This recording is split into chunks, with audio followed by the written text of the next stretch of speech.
podcast is part of the Sports Social Podcast Network. This is the Mall Street Journal.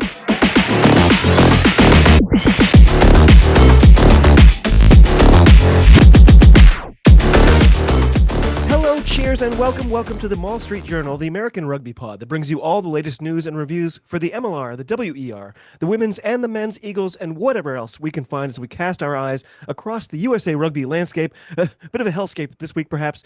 We are part of the Global Gainline Network and can be found on all your usual platforms, including YouTube, Spotify, and iTunes. So if you haven't already, give us a like or a subscribe, or send us an Al calendar with a check for $100 and a nice note saying how lovely. This is episode 7. You may recall that I'm David Lawrence. I'm joined once again by the full team. Coming to us on the road this week is the man who's currently putting the high performance back in professional development. It's Kolya. Kolya, tell us where you are and how you're doing. Evening, y'all. I'm in Dallas at the University of Dallas, where they've got a very nice rugby pitch, but I'm here for teaching PD. Nice. Are you getting to hang out with any of the good language nerds there? Yes, I am. Good. That's all that matters.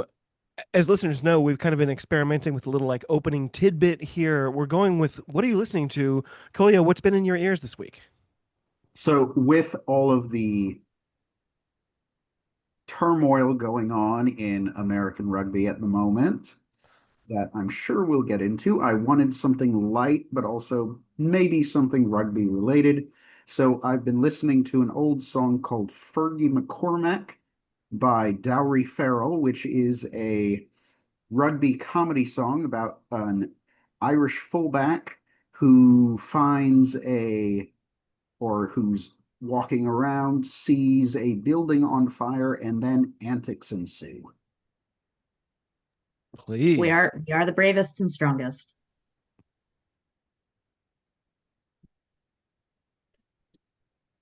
I honestly thought you were going to perform it for us. Oh, no, don't make him. Damn it. I was so excited. I was like, I'm going to go on mute right now. So also, of course, we've all heard of and love Rugby Union, but we've also got the Rugby Onion, because we keep peeling back the layers and finding more and more. It's Rugby Julia. Julia, I insist we lead with the fact that your mom was a spy. Oh my God. And you're just going to walk right into it. Yeah, that was dropped in the group chat. Don't really have anywhere to go with that. That was I don't think that was actually what she did, but I'm gonna claim it. Yeah. Because I don't have anything more interesting going on with my family, so why not? Hello to my mom, who's definitely listening to my rugby podcast. I'm sure. Yeah. I mean, professionally, probably. Professionally. Julia, what have you been listening to this week? So mine's, and see, I'm glad that we lead with Kolya because he always has the best stuff. Mine, not necessarily as rugby, although I will tie it in. I listen to a lot of world music. In fact, most music I listen to is not American, and sometimes it's really old also. But what I've been listening to a lot, and I'm kind of cheating because I've been listening to it for the past 6 months. I work at home. I listen to music all day, every day, except for when I'm on meetings and even sometimes on. And I have recently, a few months ago, found a Brazilian DJ who puts together funk, disco, older Brazilian classics, mixes them, and he makes 2 and 3 hour DJ sets from a beautiful island. And they're super upbeat. They feel really nice. Usually very few vocals, which is helpful for focusing. But considering that I have recently read a really great Francisco Isaac article on the Yaras, the Brazil Yaras, who will be debuting at the Rugby World Cup for 15s this year. I worked really hard there, but I did tie it in. So that was a long walk off a short pier, as my mom would say. Listen, but did I make the walk or not? You did. Mine is the least rugby then, I guess, of all, because I've been listening to audiobooks mostly. Currently, the selection is Dead Man Walking by Larry McMurtry. It's a precursor to one of the best American novels of all time, Lonesome Dove. I haven't read it yet. Go get it. Absolutely. What genre are we talking? You don't need to give us an overview or anything, but what genre?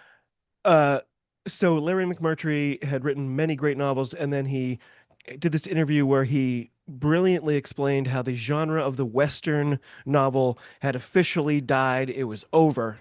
And then he wrote Lonesome Dove, the greatest Western in the history of American literature.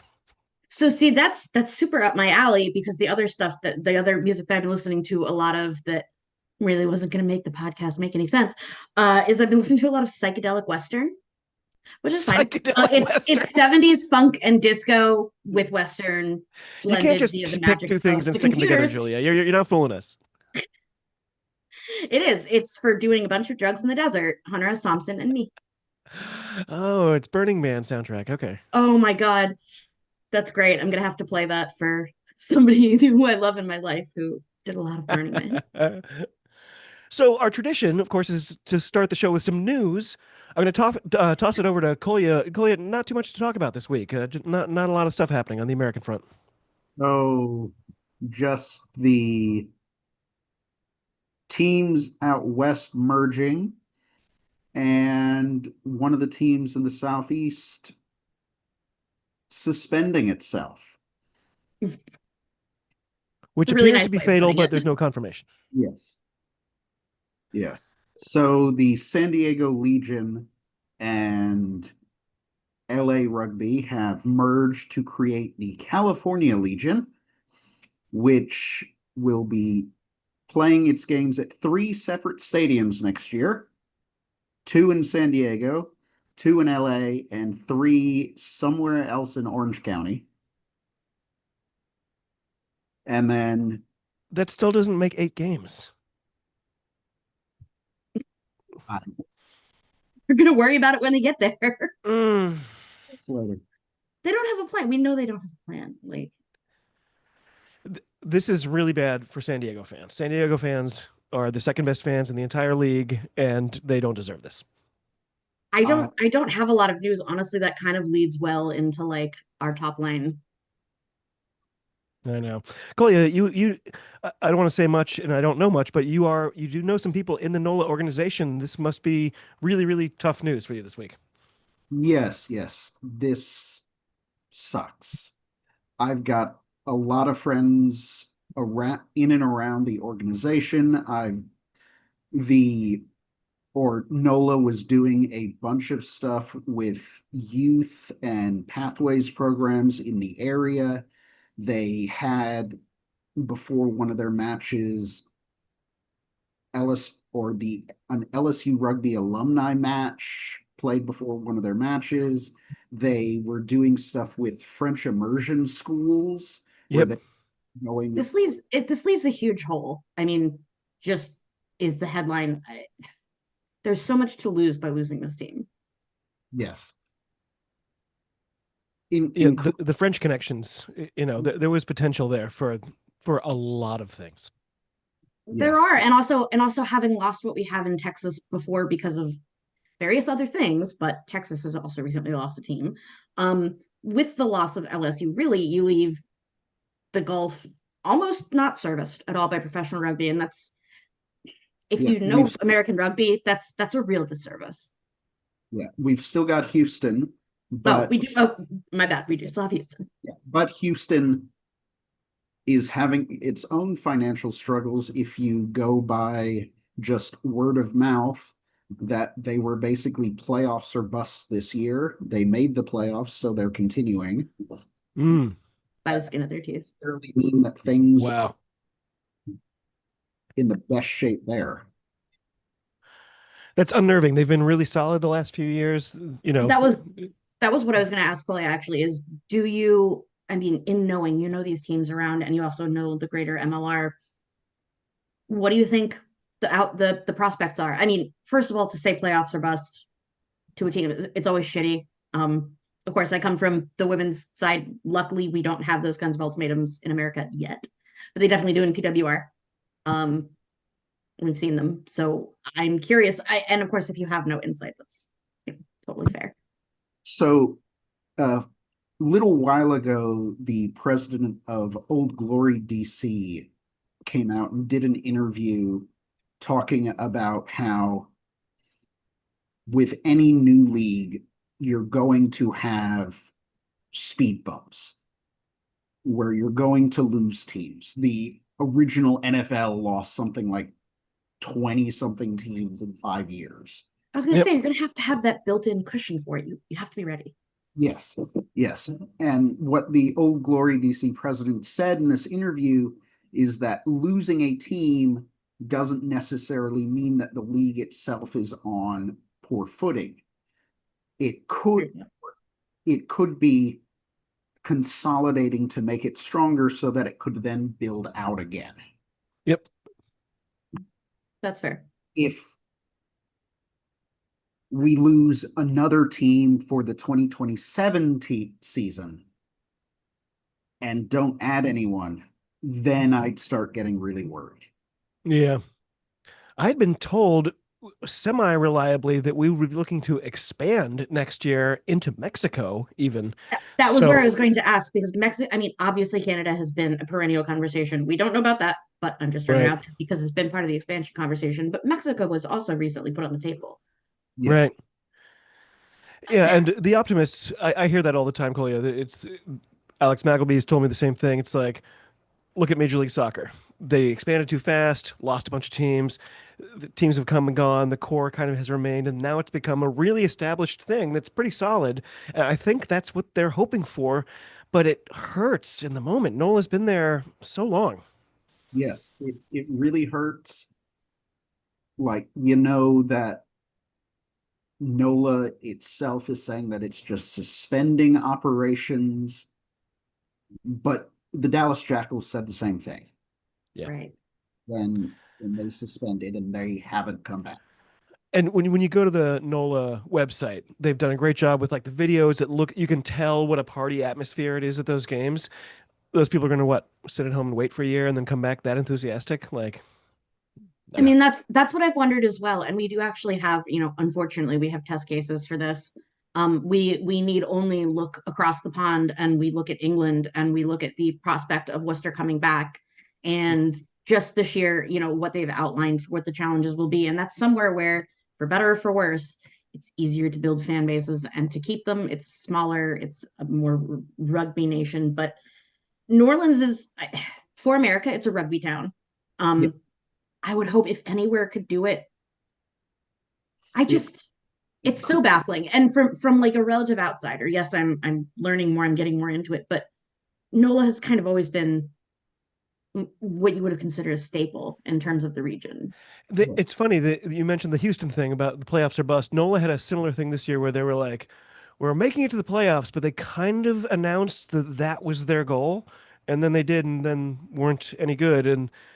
And you could tell there was this sense of like, yay. But in last offseason, they'd had the most momentum. Phil and I from the Jacks Rangers had talked extensively about how scared we were of them. They were building something, and like anyway, I guess it's always going to be this painful. Any franchise is going to build up a fan base and a vibe, and they had a big one.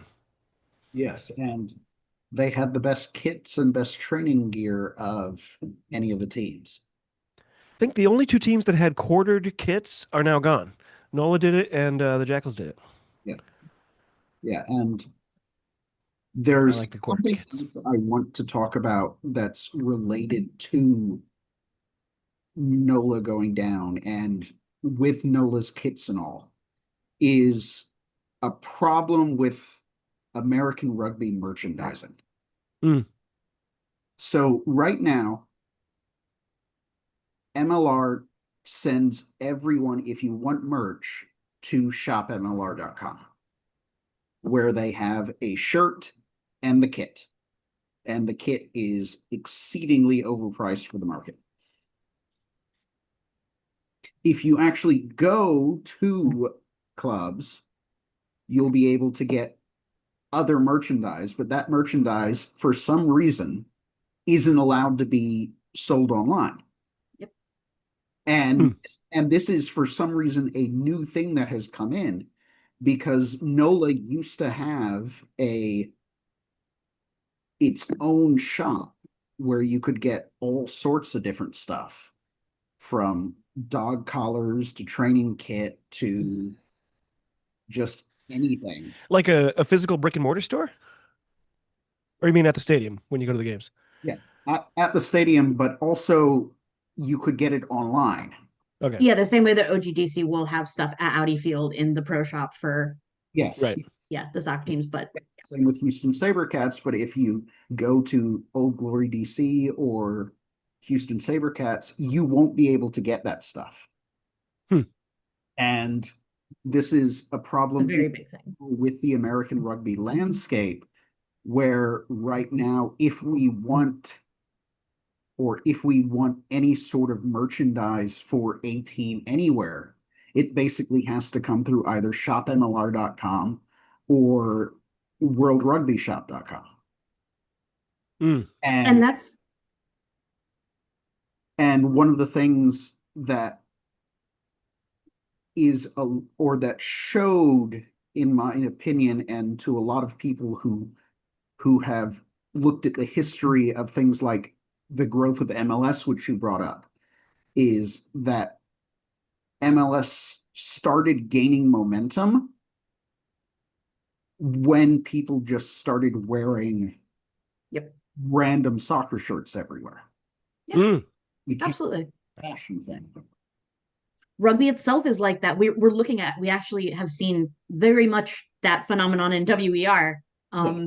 A lot of interest has been garnered and a lot of local participation has risen just because some random family with a young girl or a teenage girl or whatever sees somebody wearing the local North, say they're in Chicago, the North Shore Lions shirt. And they're like, oh, I didn't know we had like a local team. I thought it was just pretty. You get my daughter involved.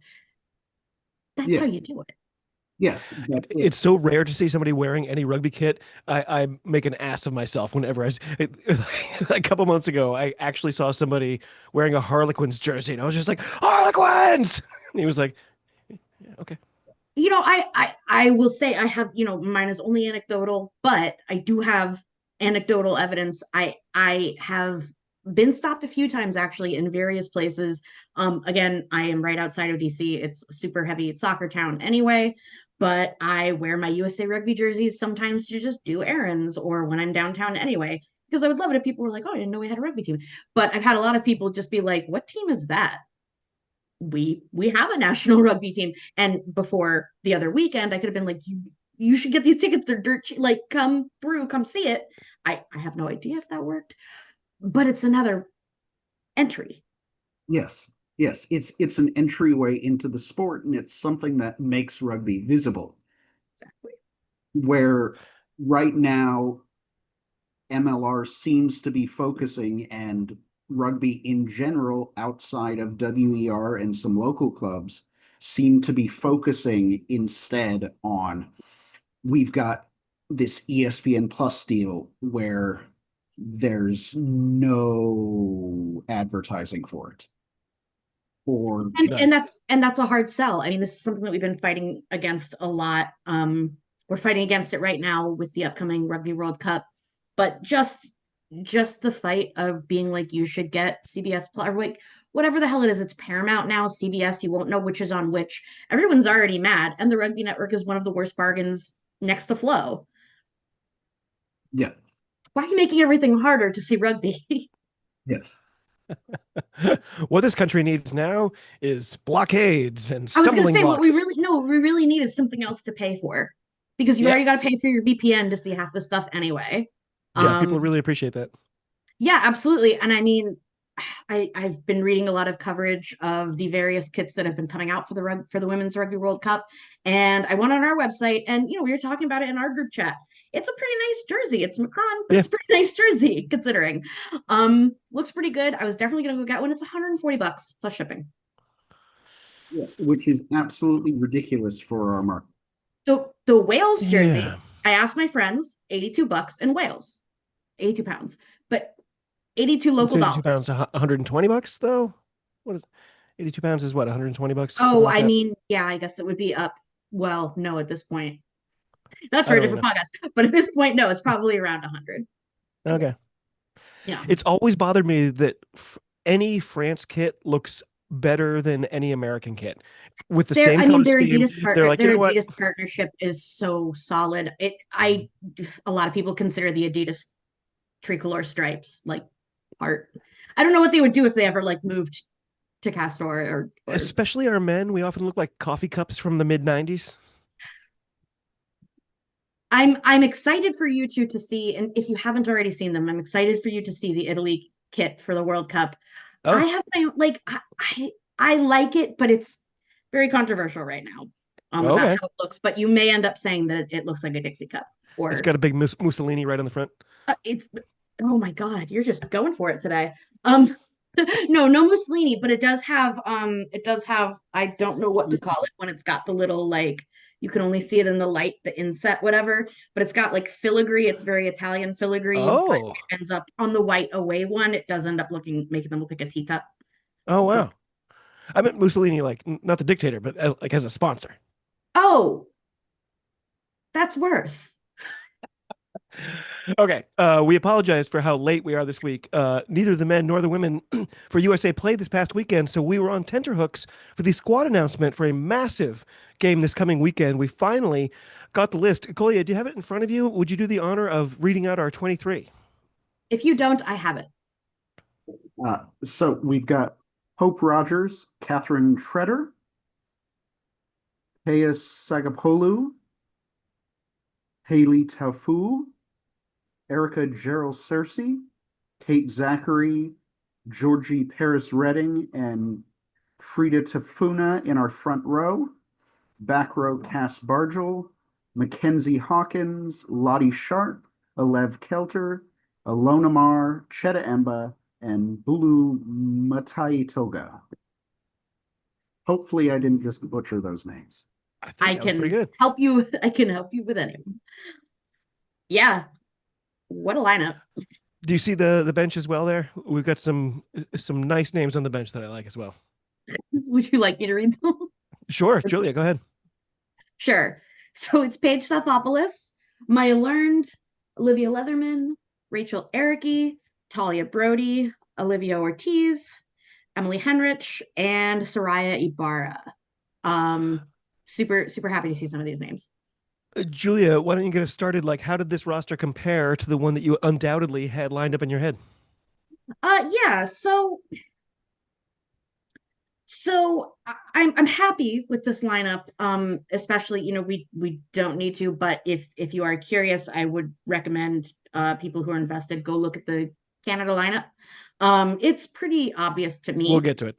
Yeah, so it's pretty obvious to me that both Canada and USA, and coaches always talk. It's not bad. It's not like anybody's sharing secrets, but very much, and you can tell in a lot of matchups. But you can tell that this one was like we're gonna do as close to the real thing as possible.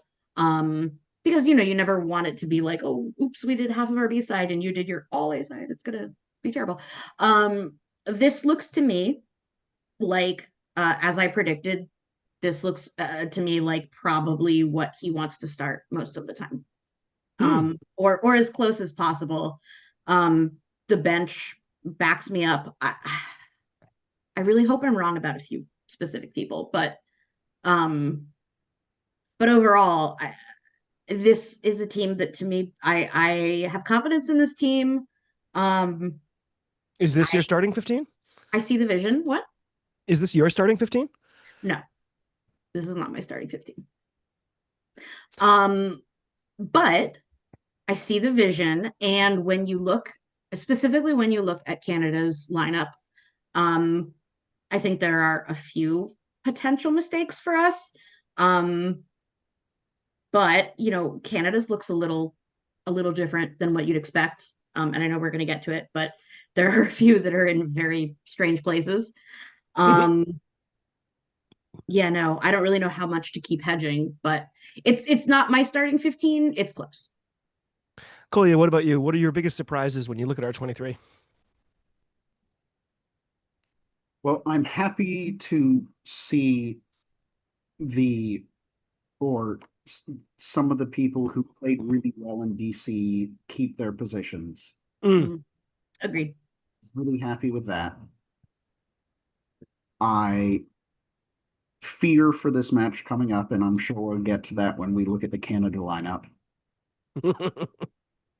I don't know many of the bench by name, I have probably seen them play, but I don't know them by name. Yeah, you definitely know them. Yeah. So I am hopeful that we will give a good display, but there's a couple places where I would change things. For example, as we've Hmm. talked about, I'm not entirely sure our center partnership is the best. Agreed. And that back row looks a little suspect to me. Maybe I'm wrong. 6, 7, 8, or your back line. Uh, the back line. Okay. The back line. Gotcha. So if I don't mean to barge in, but if I may, I've got a few names missing or in strange places for me. Hmm. I'm really disappointed not to see Charlie Jacoby at all in this lineup. This makes me really sad. I'm really hoping. I was hoping that it was maybe an injury or just kind of keeping it fresh or whatever, but unfortunately, I saw a bunch of her socials posts today, and it looks like it was very much not her decision. Yee. She wanted to be in this lineup very much. That said, where she would go, I don't really take anybody out is my problem. It's a really great problem that we have for It USA. is. We have a really deep Uh, we have a really deep prop pool, which is fantastic. And I mean, we have a really deep prop pool, and then also we have hope riders. Yes. So when she's present and breathing, she's getting a starting shirt. Um, totally true, totally fair. Sagapolu, I like a lot. I'm not sad to see her there at all. I wish it was Charlie. That's all it is. Or I wish that she was in the bench. I could see bench. That was what happened in DC anyway. I also really worry about the center partnership. We talked about it a bit before. That said, if you have to have one of them where you have them, I would like it to be with Lev. Um, Hmm. yeah, Fair. kind of as a handler. It works. Okay. Did either of you notice that 4 of our 23 players came through Harvard? That's a pretty good Yes. ratio. Yes, I do because one of them is one of my favorite players. So yes, absolutely. No, we know it. Boston, absolute hotbed. Um, there is a reason why the Banshees do so well. um, I'm so happy to see Cheddar starting. Yes. Um, I Yeah. I am a personal really big Cheddar head. Yes. Cheddar head. Um, big Cheddar head. She is from Richmond, Virginia, where I went to school. I'm a huge fan. I'm so happy that she broke through so fast. Um, Big time. big Though, time, big so time. I came up with 3 players that I wanted to sort of highlight. She's the Please, top of my list, graduate of Harvard in molecular and cellular biology, rampaging Boston Banshee, who may have made the first legitimate highlight for the WER, though I was surprised to learn she's 32 already. I was like, what? right? Yeah, I thought she was 27, right around there. Stage Paige Stathopoulos, of course, hails from my home state, from the deliciously named hamlet of Sandwich. She attended my partner's alma mater, BU. She also played a lot of hockey at high school at a high level. I mean, and I was gonna say it's. represented Beantown. I So was yeah, it's the big fan of hallmark hers. of and for people who are just getting into American rugby, that is a hallmark of being from the Northeast is also playing hockey on the side. Also playing hockey and playing for Beantown. And Uh, I assume that you're definitely an Erica Gerald fan. oh yes. Come on, Um, man. uh, Emily Henrik, though, another Ivy Leaguer, though from Yes, our the far Dartmouth beerier girl. school of Dartmouth.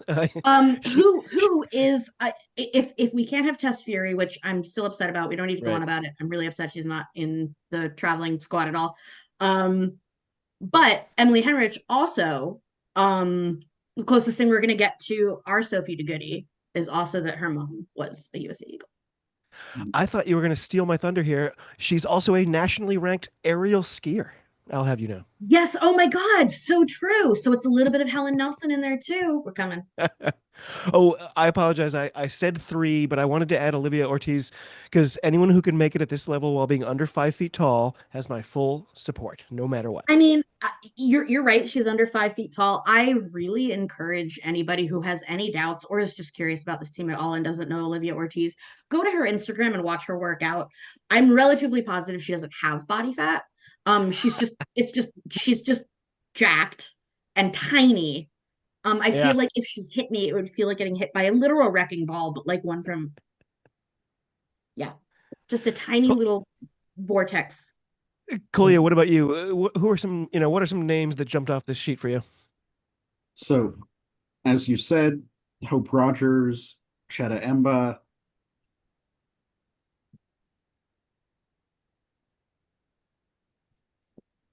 Kate Zachary as captain, I like. Alev Kelter could probably play anywhere. And has actually. I said earlier that Yeah. somebody else was kind of close to our Sophie DeGoody. Actually, our closest to Sophie DeGoody is, of course, Captain America. Mhm. What happened that a couple matches ago when the red mist descended for Lev? What happened? That was so out of character. It was weird. We already talked about it, but anyway, Yes. it doesn't make me love her any I mean, less. but that does happen. Mhm. I mean, we've seen greater people do stupider things. Mhm. True. I Kalia, don't any know. other names you want to mention? Now, my question is, Julia, how do you think we're going to play in this match? That's a really good question. Thank you so Uh, much. That's a really great question. So, We are going to get to it if you don't mind. oh, please. Uh, Let's first talk about the lineup for Canada. yes. Well, actually, I have a little surprise. I provided you with an outline beforehand, but guess what? Little surprise here. I know you love it when I spring things on you. I I've got thought a you were going little. to be like, we have Sophie DeGoody here. We're clicking her Hey, it's in. Sophie. Oh, Sophie, hello. And I'm like, hello. yeah, she's in my basement right now playing with the Lego set. Whoa. I Uh, just maybe you had her on the line. what I do have is a 3-question mini quiz. Don't you love Fantastic. having quizzes sprung on you? Uh, question one is a really easy one. Who is the most capped player in this squad? Julia. Rogers. Kolia? Hope Rogers. Absolutely right. Question two, a little trickier. Who has more caps, Lev Kelter or Catherine Treader? In 15s, Yes. Sorry. Catherine Drake. Shredder. It is Lev. She has 26 to 25. Ooh. Good one. Eee! That's a good one. I should have taken longevity and that's a good one. Final question. Kate Zachary, a woman we haven't spent nearly enough time talking about, by the way. I She is agree. second on the list for total caps in the squad. As we mentioned, Hope Rogers, she's the leader with 50. What is the difference between these two stalwarts? Kolya, what's the difference between Hope Rogers 50 and Catherine Treaders? I'm sorry, Kate Zachary, sorry. 8, right? Or am I very off? You're close, Julia. I'm relatively sure it's 6. It's 10. Hmm. 40 for Kate Zachary. Nice little quiz, right? Rogers, captain of my heart. I actually kind of did that more for our UK listeners because everyone in the UK loves a wee quiz, and so do I. So I thought They that would do. be a little They nice do little love a thing. wee quiz. And they love Um, it when we make asses of ourselves. no, I think we kind of nailed it, right? Um, so I just want to take a moment to remind all of you that liking and subscribing is the best way to help us grow. And if you could, tell a friend or two, that would be really smashing. We're part of the Global Gainline Network. And you know what? We're generally lovely people to boot. Kolya, we've been having our side chats about world rankings. Our men are on a minor skid, while our women, to me, are doing well, but not to the level I kind of expected. There's a World Cup starting in about 3 weeks. We're slated to play the world's #1 team to start the show. But the big thing is this match this weekend. We looked at that Canadian squad. Kolya, what were your reactions when you saw the Canada's 23? Would you like me to run through the candidate? I have it pulled up. Would you like me to? Yes, Unless you please. I'm guys have it. almost scared, but please do. Okay. I don't want to barge in, but just in case. All right. We've got from 1 to 15, McKinley Hunt, Jillian Boag, Dalika Menon, Sophie DeGoody at number 4, Tyson Bukaboom, number 5, where she always is, Karen Packham, Fabiola Forteza, Gabrielle Senft, Olivia Apps, Claire Gallagher, Paige Ferries, Alexandra Tessier. She just Tessier to me. Alexandra Tessier, Florence Simons, Fancy Bermudas, and Julia Schell. Bring up 15. Our bench at 16, Taylor McKnight, Michaela Nelson, Olivia DeMerchant, Courtney O'Donnell, Pamphonette Buisa, Justine Pelletier, Shoshana Soma, God damn it, Somanitofa, and Caroline Crossley. Sophie Delac? Yeah, Go on. that was the main thing that jumped out at me was DeGoody at 4. We were the only reason I wanted to read it out is because we were just talking about like where doesn't she play, and I was thinking about it. KZ, I don't think I've seen KZ play 4. Fine, you win. Yeah. You win, Sophie Delac. There's time. There's time. Sophie Delac. So that this team or that Canada team scares me. They Monstrously strong. Yes, if I was to put someone who could possibly beat the Red Roses in the World Cup, it would be Canada. Yes, Colia, my man. I am on, everybody knows it, but we're gonna keep saying it every time. I am the leader of Team Canada is going to win the World Cup. I welcome entrants. Drop it in the comments, email us, whatever. You can get a badge. I'm gonna figure that out. Team Canada to win. This is what the team would look like. I'm so sorry, Colia. Go on. It's true. But I really wonder how the US is going to play against this team because we saw them play What do you Fiji. We saw them play Fiji, and it was Hype. up of just brute physicality and fitness. We can't do that to Canada. Right. There are no. So a the great problem point. is there are no chinks in this armor. I don't. What do you exploit? Mm. I wish I had thought harder about this, but honestly, I don't know what you exploit. Maybe Claire Gallagher at 10. She doesn't have that much experience, but honestly, she's been playing 10 and 15 at club. I'm thrilled to see Paige Ferry's back. She's been out for injury forever, and she's one of my absolute favorite players to watch. She's also very funny. Well, this is great because it kind of leads me right into my next thing. Like Julia, you and I were messaging, like we were trying to get our heart rates down after seeing this Canada squad. Both of us squeezing each other's hands really hard. Exactly. We're about to feel the full Buka boom, right? Tick, It's tick, coming. Buka boom. I've been calling my son Buka boom recently. He doesn't know the reference, but He loves he it. takes it. Yeah. He loves it. Colia, you kind of already hinted at this. Like, if you could put on your coaching hat, what is your strategy as you approach this fixture? There's no way to sugarcoat that we're massive underdogs. Like, what strategies or words of inspiration would you be bringing?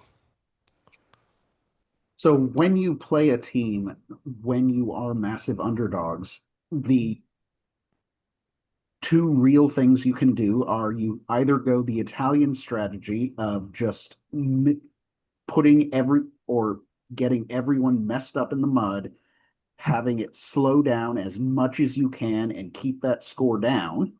Throw bodies in the way. Yeah, throw bodies in the way. Or you attempt to win an aerial battle and keep it in a territory or keep the territory away from you. Those are your two choices. Do we have the ability to do that? That's my thing is, I don't know. My second thing was going to be, or you just try to contain them. Yeah. Not saying that you would do so in an overpowering way, but of just like try to keep it as score as low as possible. Again, I'll ask, can we do that? I'm really surprised by the lineup if that's what we were trying to do. So I don't think so. I think Yeah, I think they're going with the first. I think we're planning to play, and I'm not sure how that works for us. Yeah. Interesting. That worries me, to be honest, because that's the exact conclusion that I came to. I'm really glad that you guys are here confirming my delusions. Oh no, my concern is that we are absolutely going to just we're just planning on throwing bodies at them. Okay. We have the World Cup in a month. Please don't. Less than a month. Please don't hurt yourself. Yeah.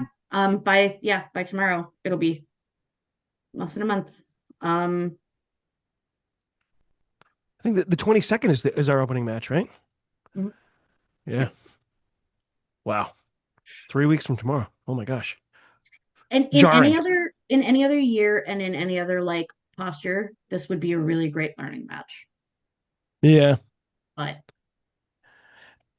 Why have Canada gone for this selection where they're sort of moving people around a little bit, putting people in strange places? Is it simply their confidence level facing us, or are they trying to figure something out at the last minute before, as a final retooling before the World Cup?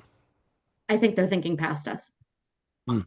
I think they're trying out what could we see in a knockout round. They're eyeing their World Cup quarterfinals. I Yeah. don't think they're thinking about us, to be honest. I'm kind of surprised they didn't throw a lesser squad at this one, just to be like, okay, when we have 5 injuries halfway through the World Cup, who's going to come in? Who can we rely on? I thought this was the opportunity for them to do that. I thought that would be the looking past us selection.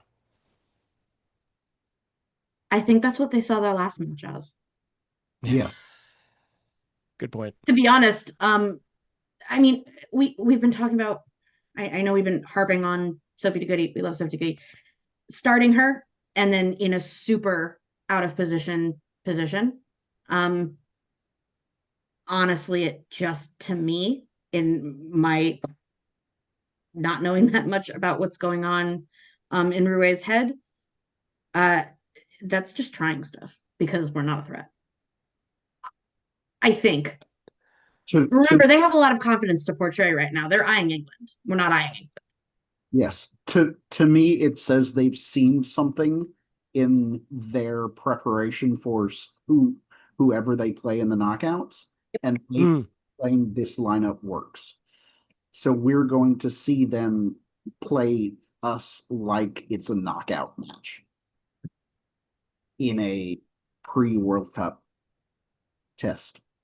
So I am terrified that we might lose by 50. There is I sw- so I I have switched it I right switched my here. brands of ginger ale this evening, by the way, in their honor.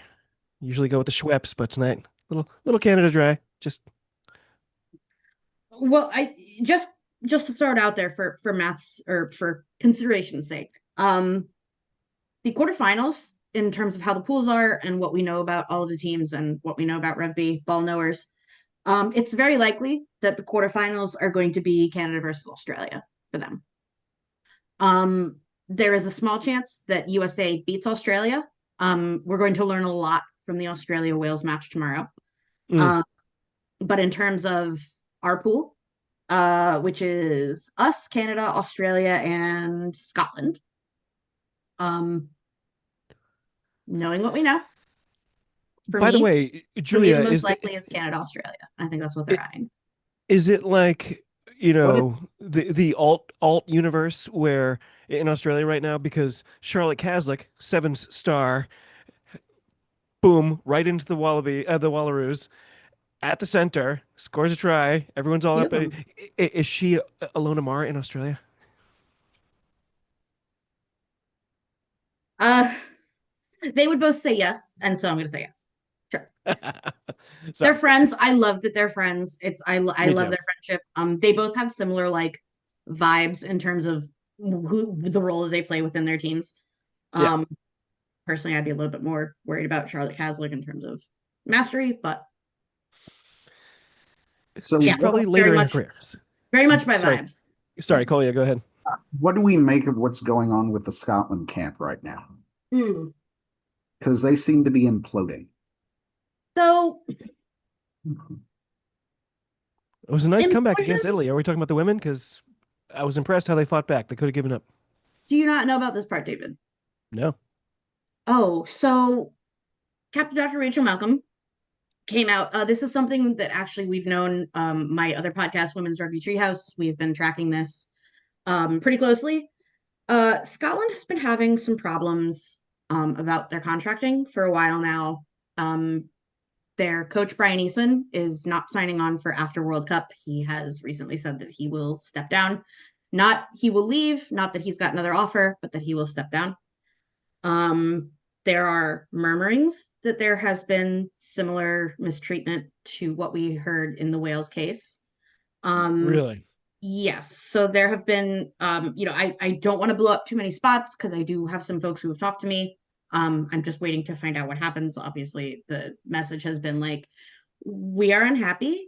We're going to decide what we say and when. Please don't just like blast stuff out of nowhere. But I've spoken to a few players, and Rachel Malcolm came out pretty recently, publicly, finally, and said that there are some problems in the back office.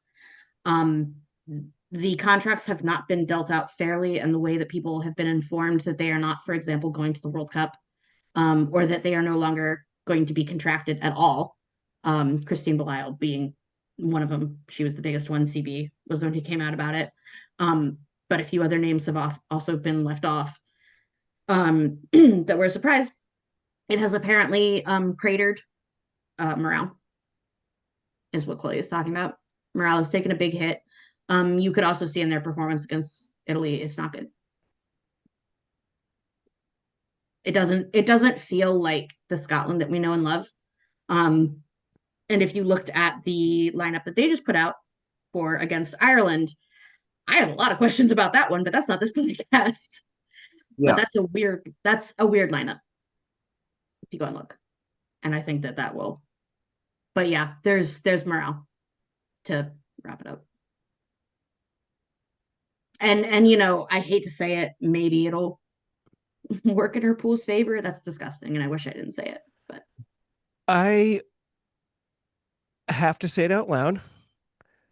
The SRU has been shitting suffering the bed. from their own karma ever since they fucked it with the Siobhan thing. It's and you're absolutely right, and that has been the echo that you've been hearing from a lot of senior players, including Rachel Malcolm, including Wass. Everybody feels the same way. And some of the undertones have been, or some of the underlying message has been, you promised us and you did not. And I know in the men's game as well, SRU has really not reneged on some things that they've promised the men's game, but really not performed up to what they swore up and down they would. It looks like it's been an abrogation of duty across the board. Well, the SRU's good move was foisting Rufus McLean on us somehow. Great. Oh, speaking of, I said recently the real tragedy of Rufus McLean is he's not good enough to play for Montpellier. And when you're not good enough to play for Montpellier, you have to come for what we now know, unfortunately, and I have to because I am the DC native and it's an American podcast. Very briefly, I just have to acknowledge there has been news out of Old Glory DC. It's gross. I always believe the survivors. I know this pod always believes the survivors. It's disgusting. It's really gross that OG is becoming the Montpellier of the MLR. But yeah, have they said anything? Has there been an official response? There was there was an arrest. No response yet. No, they are pulling the same Montpellier bullshit, which is just, well, we're going to wait to see what the courts say. We like to think sports are separate. Okay. Anyway, that made me really mad. It's really a shame that we think that we have such a hard time pulling physical sport talent from the NFL to rugby when we could tell them you can get away with that stuff here. Don't worry. Apparently it's a selling point. People talk about rugby values, but guess what? Rugby values, asterisk, and the asterisk is America. Great. Well, it was poignant that you picked a certain turn of phrase, Julia. You mentioned that, Canada is looking towards England. We're not looking at England, but we are looking at England because we are facing them in our opening round of the World Cup. Ooh. 3 weeks from tomorrow. I don't know why they put our heads on the chopping block to open this thing up. I'm not convinced it's going to be. No, they're like, this is the curtain raiser, and we know why. We do know why, and it's cynical and it's why? But it's because it's going to be an absolute trouncing, and that's what they want to open up. Oh, it's because they're home World Cup. They want to come out with a 63-3. It's the opening. It's Sunderland. Oh yeah, we are Sunderland. I have seen a lot of very well-meaning people who came to rugby through Alona, who are Dancing with the Stars folks, who are all like, I got my tickets. I'm going to come see you at Sunderland. And I was like, girl, all you needed to do was talk to like any rugby blogger. We would have told you like wait until you play like Samoa. Oh, Julia, I have to ask, you posted something a while back now about actually going. Spill the Oh, beans. Are you off to the land of boiled food and crooked teeth? I'm so glad you asked. Unfortunately, no. My Ah, as we've discussed, my dog ended up needing emergency surgery, and ah. that money was for doggy. There is still a remote chance. I did get the remaining tickets that I still have. I still have my quarterfinals tickets in Bristol because my Bristol and Welsh friends would kill me. If there's any chance that I can go, that's where I will be. And it's later. I have another month to try if I do for that one. So remote possibility at this time. I have tickets, but no airfare. That's what we'll say. But Kolya, I'm sorry. the only games I don't like are the blowouts, and I have a bit of a fear that this That's one, why I as we went to just hinted, quarterfinals. it's going to be kind of a blowout. Absolutely is. I'm still looking forward to it though, just because this World Cup, I feel like there's I something love special rugby. that's going to happen. I feel like we're going to see some amazing things. I think our Eagles are going to get trounced, but I want to see some cool performances out of them. It is. What are you looking forward to in the this opening match of the World Cup? Anything?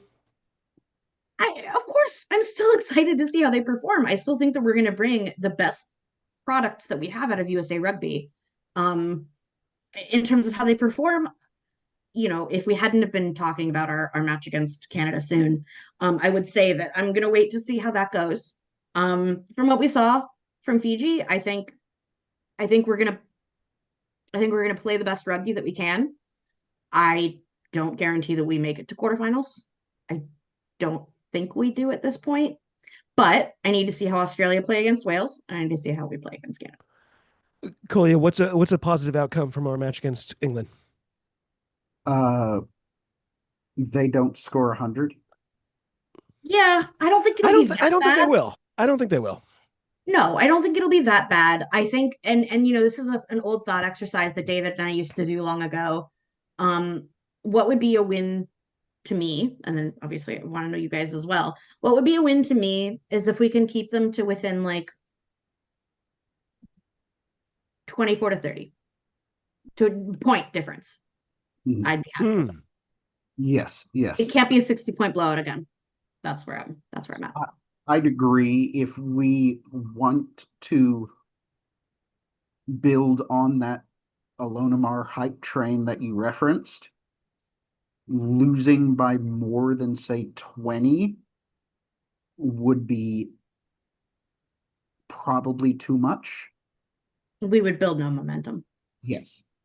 Yes.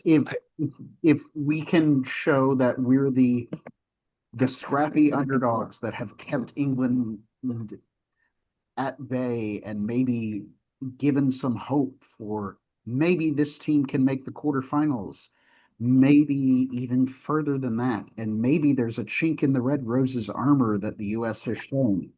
That Mm. would be a win. And by the way, since it's so far out, there is always a chance, and especially after the articles that have come out recently, that oh my God, I'm completely blanking. Uh the coach of the Red Roses, John. Um Fogarty. what? Fogarty. Fogarty. No, the coach of the Red Roses recently came out and said that it is not defining to him if he loses this one again. He's not gonna let himself be defined by another loss. Um, okay.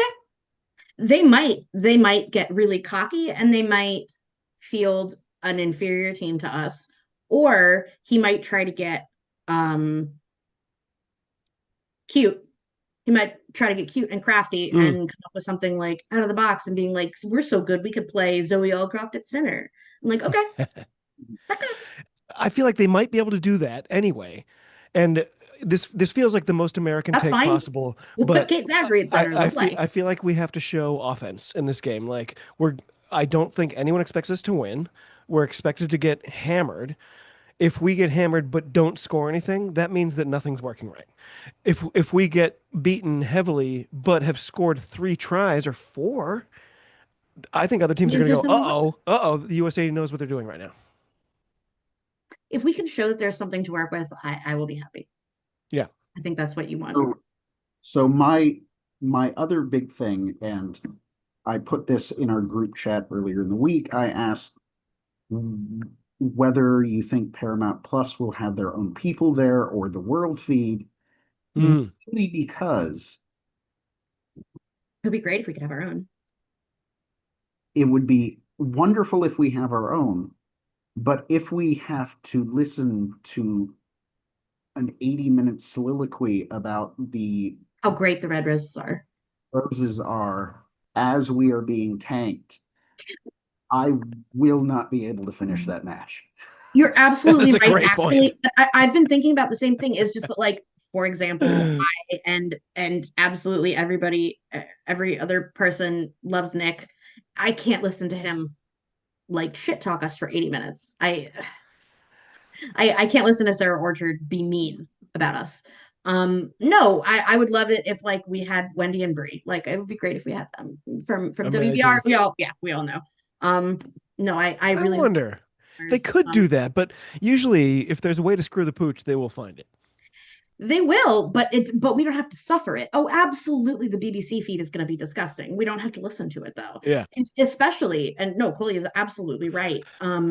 If The guys on the Wrap are often talking about the Welsh streaming service that they sometimes watch games through, and all the broadcasting is in Welsh. I'm like, I would take that over listening to an English guy talk about how great England is. I love S4C and I watch a lot of stuff on S4C, especially because anytime Wales is playing anybody but Scotland, they put English people on and they just talk about how bad Wales is.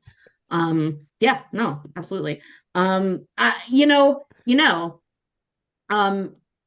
completely not related at all, but England and Spain were playing in the women's Euros, and I was going for Spain. Because when two colonizers play, it has to be the least bad one that wins. Yes. It wasn't the case. It wasn't the case. But we had the feed from the BBC basically. Oh no, I guess we had our own, whatever. So bad. It was so bad. It was so bad. I watched Telemundo because I speak Spanish. Yeah. It was awesome. Oh. Yeah, I turned it off when it got to extra time because I couldn't take it anymore. Yeah, it was so bad. I was glad by like 70 minutes in, I was just like, Telemundo. Fuck it. It was so good. It was so good. And I mean, obviously, if especially international listeners, I feel so bad for you if you do watch soccer, which Coley and I definitely do. If you don't get to experience actual Mexican announcers, you're really missing out, especially if you speak Spanish.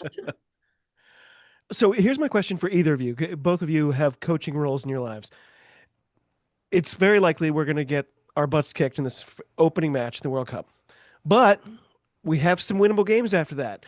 What is your message immediately after this game if it goes badly to say, hey, look, we knew that was coming. Here's what we can do to make things right the rest of the way. Here's how we can put in our best performance yet. How do you get the best performance possible out of a team that opens this thing on the world stage, probably to a hiding? I think that's too early to talk about Okay. until after this Canada match. Because Oh. if That we, was going to be the first thing I say is you really can't look forward to it and be like, we're about to get two drubbings. That doesn't help them. yes, Okay. if we get tanked by Canada and then get tanked by the Red Roses, that's a completely different team talk than if something else happens against Canada. I'd also like to add there will be whatever commentary that it makes on the global women's game. Otherwise, we can say one thing about USA playing the Red Roses. It will hurt. Yes. We know that it's not going to be a win. We're hoping that it's tight, whatever. For better or for worse, over half of the women who play for the USA team will have played with the Red Roses, Red Roses, because they all play in the PWR. Right. I'm not saying that will make it feel any better to lose to them, but actually what I think is that it will make them more confident in their performance there. Canada, you can say the same thing. A lot of them play with and against each other in the PWR, but it's not the same feeling of like you're back in England, you're looking at like your teammate that you're with 6 months out of the year or whatever. It's not the same thing as just like, I see Canada all the time. I don't know that it will be as emotionally crushing as we're making it sound right now. I don't know that yet. I think that there are some mind games to play. I think there's a lot to learn, and I'm really cautious of saying anything past this Canada game. We really might say something different tomorrow. after if England do beat us and one of our players is seen in a TikTok video dancing with Ellie Kildun, what's the over under on the number of annoying old men who come out and complain about it? It'll all depend on if it's somebody that they deem attractive. Sorry, that's just a fact. I'm sorry. The pink sweaty Englishmen, they only care. It's not the podcast for this, but they only care about it when it's somebody who is perhaps less white or less straight. Sorry.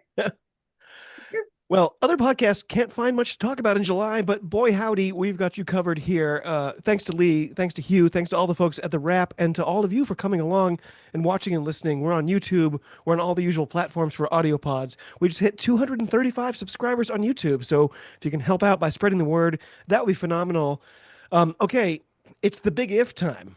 This is, I suppose, your sort of ESPN style question for the week. I gotta go, gotta do my ESPN voice. They don't play these games on paper. Anything can happen out there on the pitch. Boom, double cliche. Take that. If the USA against heavily stacked odds favorites England find a way to win. Actually, I'm going to switch that. If I'm we gonna find a way find to a win, hat to eat, and I if will. we find a way to win against Canada this coming weekend, tomorrow, basically, day after tomorrow, who would have to be the player of the match for you? We have to see it. That's not how ESPN works. Oh my god. Okay. Hope. It's safe. It's safe to say Hope she might get a hat trick. Yes. There we go. Hope or Olev. One of the two of them is going to get a hat trick if we win somehow. Kolya? Um, one of our three back line would have to be man of the match. Yes, absolutely. Absolutely. I'll buy that any day. That's my So each and every week we try to get in a bit of grassroots, but the last week in July is pretty scarce on rugby action and news. I came up blanks. I think both of you said the same thing. Anyone find anything last minute? I did find a little bit. There Oh. was the Hotlanta Sevens this past weekend in Oh. and part of the U.S. youth setup was there, and seems to have been a well-attended little shindig, according to one of my friends in Atlanta, who texted me right before we started this pod.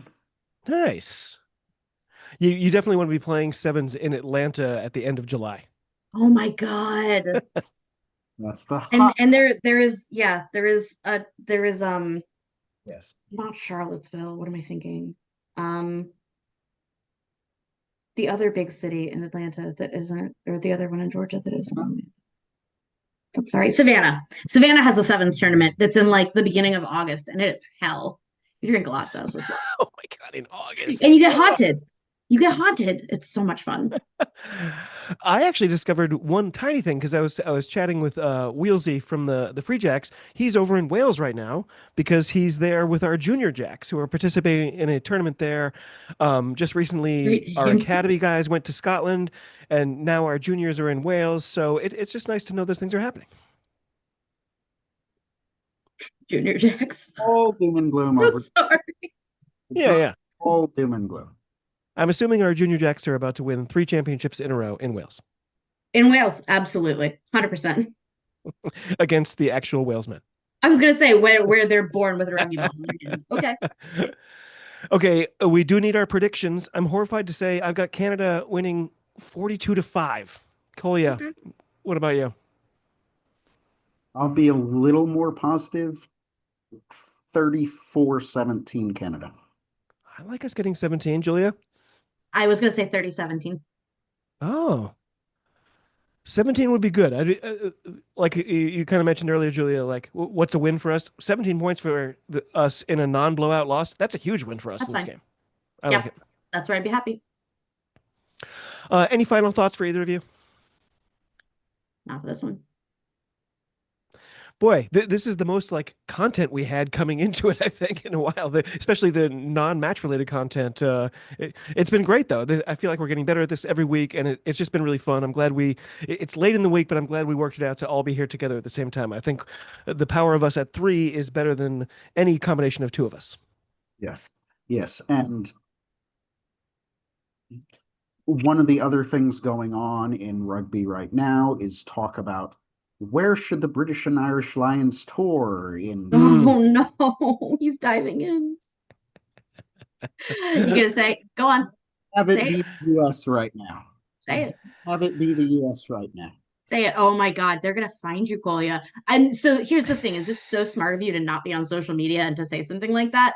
I want you to know you haven't seen it, but especially on Twitter, the Hell app, and also even less, even on Blue Sky to a lesser extent, but definitely on Twitter. You guys don't know, but especially during and after the DC stop in the tour, everyone was talking about how we should absolutely never have an event again. I don't know if you guys heard, but we are pussies because we don't want to get hit by lightning. And then also, the cities are too far apart. Delay in the Wales Australia match.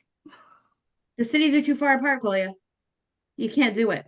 They said it's too much. They said it's fine if you have one match in London and then one in South Africa. That's fine. But if you do one in Kansas City and you do one in DC, too much. Too far away. Too much. But we're the pussies somehow. Interesting. I do love All I'll that say every is year interesting. when the I Super look Bowl forward to the roll, comments. when the Super Bowl rolls around, I love listening to all my rugby podcasts because they eventually they feel compelled to talk about the Super Bowl, and every year it's like, I think Kansas is going to win. It's like, Kansas is not going to win. Great. I like Jacksonville. Yeah, girl, we all do. Go off. I would like to go to a British and Irish Lions tour in Argentina. If that happened, I would go. Oh, Yeah. wow. Oh my God. So true. Have either of you I been have to two Argentina? bets. I have not, but I have so many Argentine friends and Oh, yeah. love It would be the absolute best reason to go. I would go to Argentina so fast. I have so many linguist friends. Argentina is as a hotbed of language services in South America. That'd be so much fun. Yeah. I was thinking that, or if they did Sao Paulo, but either way. Mm. I was so colossally disappointed by the end of or by what ended up being the series clinching game for the Lions. That felt like a gut punch. I watched it back. PRD got it right. It was the right call. I'm just bummed. They're going to find you, David. Yeah. The South Africans are going to find you. My opinion, a better tour than the last one. I agree. And we get crucified if we say it. It almost had to be, though. The last one was like under a shroud of curse. Like it was awful. So haunted. Yeah. Even in my recollections of The it, feel vibes haunted. were just so awful. Yeah. Everything about it was odd. On the other hand, you know what? I think it was Lee and Josh talking about it on Blood and Mud. Like when the Lions are clear favorites, it takes away some of the thrill of the whole tour. You know, it's like you want to wonder if the Lions are going to pull it out. You don't want to think. I agree, but you can't say how it bad to is any this of our gonna be? friends. Any of our friends in Wales or England or Scotland or Ireland. They will get so much. I don't think our Welsh friends are too invested in this Lion squad. No, luckily, and I love that about them. Shout out rap. Okay. Any final thoughts? The NPC started this weekend. Should we also start talking about that? There was a big game between, I think it was. Do you want to be sad Auckland. again? Do you want to talk about another place where America's going to get its ass handed to it? The return of Limo Sipawanga. He's back in New Zealand. Hey. Okay. I think that probably wraps it up. Thank you again to everyone for joining us. We're really enjoying the show. Despite all the calamitous news this week, we're so happy to have a growing audience as well. It's just lovely. Until next week, cheers. Thanks to you all. And do well.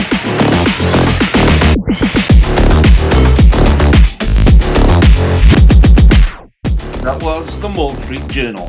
You can subscribe to our YouTube channel, you can like us on Facebook and on Twitter and do all the usual things. More importantly, join us again next week for more of the same.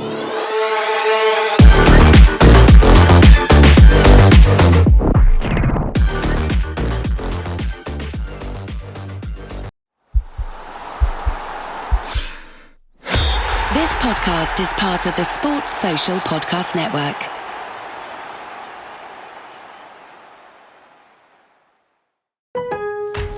Lowe's knows how to help make your home holiday ready for less. Get Select Style Selections vinyl flooring for just $1.99 per square foot and have it installed before the festivities begin. Our team can help you every step of the way. See a Lowe's Red Vest associate or visit Lowe's.com/holiday install to get started. Lowe's, we help, you save. Basic install only. Date restrictions apply. Subject to availability. Installed by independent contractors. See associate for details. Contiguous U.S. only.